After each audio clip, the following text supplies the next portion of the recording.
Julian Roy, and welcome on my Guitar Lesson YouTube channel. Today we're going to talk and learn how to do some string bendings on guitar, and especially on the electric guitar. So the first bending we're going to see here, and we're going to work on the B minor pentatonic scale here, is the full bending. So I'm going to place my ring finger here on string 3, fret 9. I'm also placing really close to my ring finger my pointer and my middle finger. My thumb comes up over here so I have a better grip for pushing, bending the string here. So I'm going to play the note right here on string 3, so fret 9, and push up the fret. I'm still pressing on the fret, so you're bending the string. So how to get the right pitch here? We want to hear what is on fret 11 here for a full bending. So that's going to be 2 frets here. So, okay.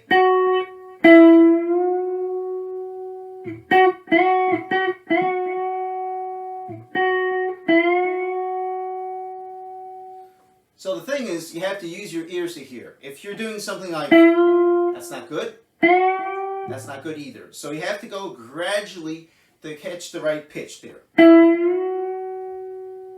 Okay. That's good. That's the full bending here. So remember the position of your hand. Some people also use their pinky here using 4 fingers on the same string. So there's lots of possibilities. What I don't recommend is using 1 finger for doing like that, because you can hear your bending is not right, because you don't have enough strength with 1 finger. So the most common way to play it is to use those 3 fingers here, your ring fingers targeting the note you're going to bend here on the fret. And there you go. So next thing after we're going to have a look at is the half bending here. So I'm going to play, for example, string 3 on string 6. So I want to hear fret 7 on string 3. Same thing, I'm using my 3 fingers and the 2 others here, my thumb here, to make it move up.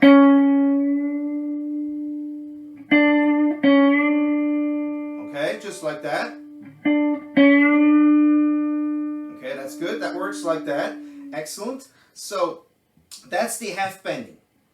Good. So for working on full bendings and half bendings here, I'm going to be using the a major scale on string 3 to work them out fret by fret. So I'm going to play on the D major scale. So I'm starting here on D.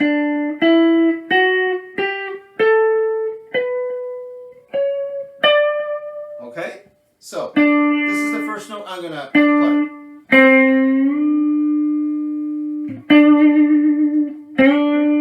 So I'm going to do a full bending. I could also do a half bending here also. Okay, either a full bending to get that D note here, or a half bending here. Okay, so now the second note here, I'm going to bend on string 3 fret 7.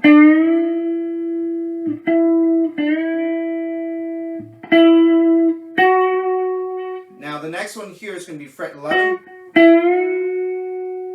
So I'm going to bend on fret 9. Now we have fret 12 I want to hear. Okay. After we're going to go on string 3 fret 14. So I'm going to bend a full step here on 12.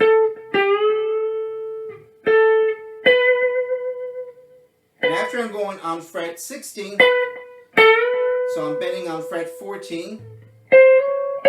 So after I'm going on fret 18, bending on 16. And then I have my root note here, so I'm going to do a half bending here on this fret here.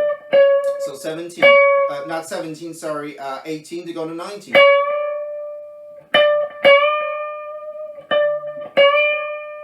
There we go. So that's a very good exercise. You can practice it, for example, in any keys, respecting the half step between the 3rd and 4th note and 7th and 8th note of a major scale. Remember that. Okay, so let's try to see some other types of bendings here that you could use for working on solos, improvising, practicing the bending here.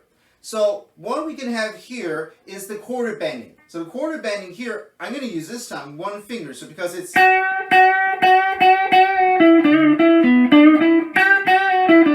can find that quarter bending, for example, in solo like Hotel California. So it's almost like a mistake there, but it's going to kind of give a country bluesy touch like that. So I'm going to use my thumb and push a tiny bit up. So it's half of a half step. So you have to work it by the sound like that. Okay? On fret 7 here, string 2. You can also do it on string 3, fret 7.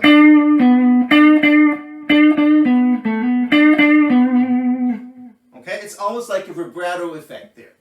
That's the first one here. So we've seen the full one. We've seen the half one, but we haven't seen, for example, the 1.5 steps here. So this one here, I'm going to do it on fret 11 here, so watch out. There we go, 1.5 step.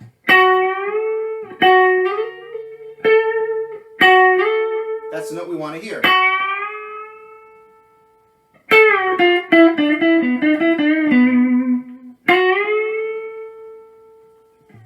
Okay, 1.5 steps. So this one here, you have to really practice, take your time, moving up slowly like that. But it's pretty cool using in blues and rock. There we go. So now, there's also bendings that you can have on the top strings here. So for example, we're in the pentatonic of B. And we want to go kind of on the shape position of the pentatonic that's just before. So I'm here, and I'm going to bend down this time here instead of going up because I don't have enough space going up like this. So this is a note we're supposed to hear. I could also do it here on 7. Listen to ZZ Top, for example. You got some of those examples in a song like La Grange, for example. Okay, so practice this one here. I'm always using this position. My thumb is controlling with the rest of my hand like this here, okay? That's good. So we have the bending on string 5 going down. Same thing on string 5. We have what we call the bent and release. So I'm going to bend the string and release to come to the initial note.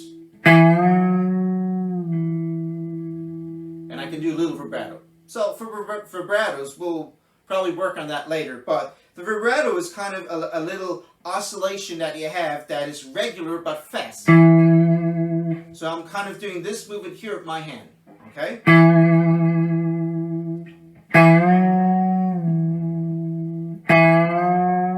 But for now, just focus on your bendings. Okay, something else we have also is what we call the pre-bend. So you already have your bend done. So here, for example, one step.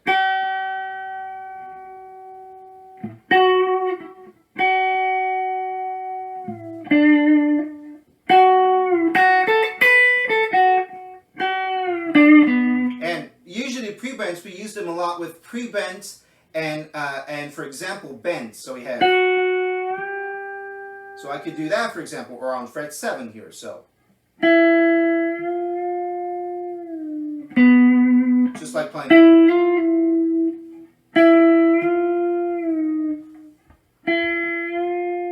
So it's a lot of training, a lot of practicing to manage to catch the pre-bends, for example. Okay, so you already have your bending here, but there's no sound there, and you just play. Here, for example, you're going to have the pre-bend and release. So I'm going to do it on fret 9, for example.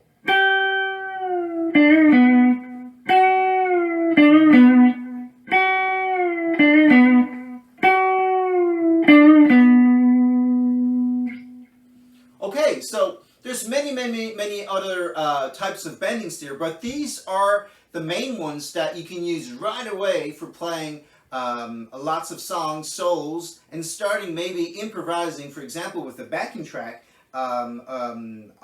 with the pentatonics and some of those bending techniques. Remember, you can bend any note. It's going to sound right depending on what chords you're playing, and depending if the notes that you're bending are targeting a note from the pentatonic.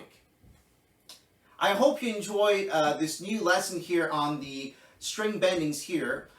Please don't forget to subscribe, and please review the videos and all that. There's lots of things to learn. And I will see you for a new video pretty soon.